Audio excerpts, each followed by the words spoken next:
O meu nome de batismo é Sérgio Padovan.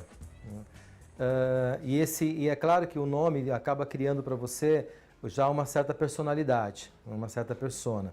Então, até que algumas coisas aconteceram na minha vida, eu fiz um ano chamado período sabático, né? E aí conheci uma psicóloga que me levou até o tarô, uma coisa que eu nunca imaginava, porque eu era ateu de carteirinha, cético, politizado, marxista. Só que nesse momento começou um despertar, o que a gente chama de um chamado. Vamos brincar aqui que eu comecei a seguir um coelho branco, né? Que ia me levar para um lugar desconhecido, e aquilo me atraiu bastante.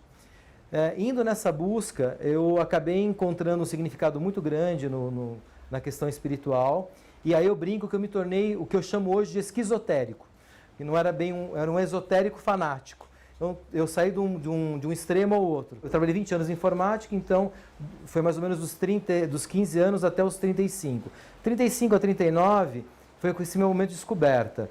Dos 39 eu resolvi abandonar a informática e ser realmente um tarólogo, quando eu adotei um nome que era por acaso, a princípio era de um livro que eu gostava muito, que é Vozes do Silêncio, da Helena Blavatsky, um livro bem esotérico, né, que tinha assim, nasceu um novo Arã, regozijai-vos, povo de Maialba. E o Arã estava escrito O Liberto, que era uma coisa que eu precisava existencialmente, precisava muito de liberdade nessa época. Então, nesse momento, eu adotei o nome Arã como um nome, como você falou, místico, espiritual, e só no desenvolvimento da minha vida ele começou realmente a fazer sentido. O tarô é um oráculo, né? Só que ele não nasceu como oráculo. Isso é uma coisa que já quebra muitas crenças esotéricas, né? Que para muitos esotéricos o tarô é milenar, nasceu no Egito. Alguns oráculos são realmente milenares, como a própria astrologia tem 4, 5 mil anos, né? Agora, o tarô ele nasceu na Europa e como jogo lúdico. Cada carta do tarô, depois, para quem estuda psicologia, principalmente a psicologia junguiana, que trabalha com arquétipos, como se fosse mitologia, né? Percebe em cada símbolo um arquétipo. O que é um arquétipo? Uma estrutura que faz parte dos deuses da natureza. Então você tem lá o arquétipo mãe, o arquétipo pai, ou seja, a figura da mãe, a figura do pai, a figura da morte, né? Arquétipo é exatamente isso, é o que é acultural, atemporal, amoral. O que eu quero dizer com isso? A morte é para todos. Se a pessoa é cética ou crente, entendeu? Se ela é japonesa, alemã, branca, negra, né? A morte é inexorável. O dia é inexorável, a noite é inexorável. Ou seja, ele virá de qualquer jeito, né? Então, no tarô tem nas 78 cartas que ele compõe, separadas em 22 conjuntos chamados arcanos maiores e 56 menores, ele traz para nós toda essa estrutura, desde o mais sagrado ao mais profano. O tarô é exatamente isso, você tem que ter muito estudo, né? De cada carta dessa que eu falei, né? Depois você tem que aprender métodos para você poder aprender, então, a associar o arcano maior ao menor, a casa do método que você está lendo, e aí através dessas coincidências significativas, não será por acaso de que aquela carta estará naquela casa, respondendo aquela pergunta com bastante objetividade mesmo. O universo tende ao equilíbrio.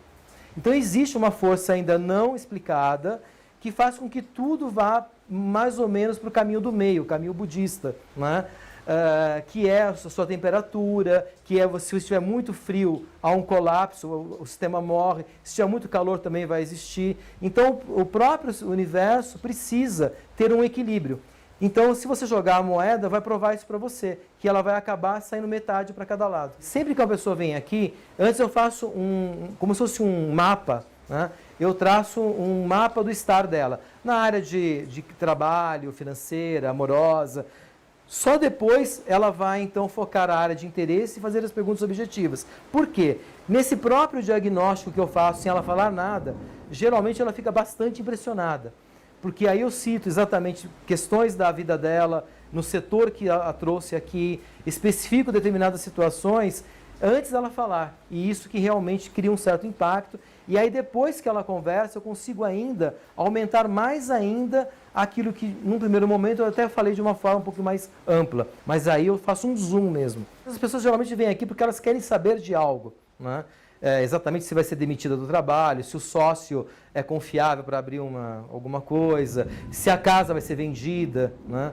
Então eu sempre ajudo aí o consulente a especificar bem a pergunta. Quanto mais objetiva for a pergunta, mais objetivo o tarô responde. Eu posso dizer assim que eu tenho um público, claro que ainda mais feminino, mas hoje tenho muitos homens que me procuram, executivos, empresários, entendeu? Quer dizer, já tenho, mas assim, são pessoas que já estão realmente não vindo aqui só para uma fofoquinha, ou saber se a esposa está traindo, o marido está traindo, entendeu? Às vezes até vem, mas quer entender o porquê que ela está passando aquilo na vida, que aí eu acho que eu consigo contribuir mais. Quando uma pessoa entra aqui, naturalmente, já provoca uma reação no meu ser, né? De alegria, de tristeza, de leveza, o peso, né? E não tem como eu não usar isso, entendeu?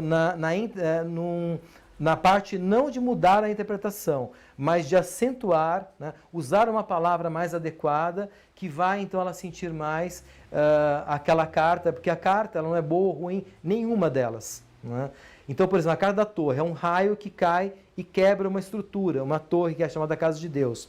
Para muitos essa carta é desafiadora, porque ela pode significar uma separação, uma falência, né?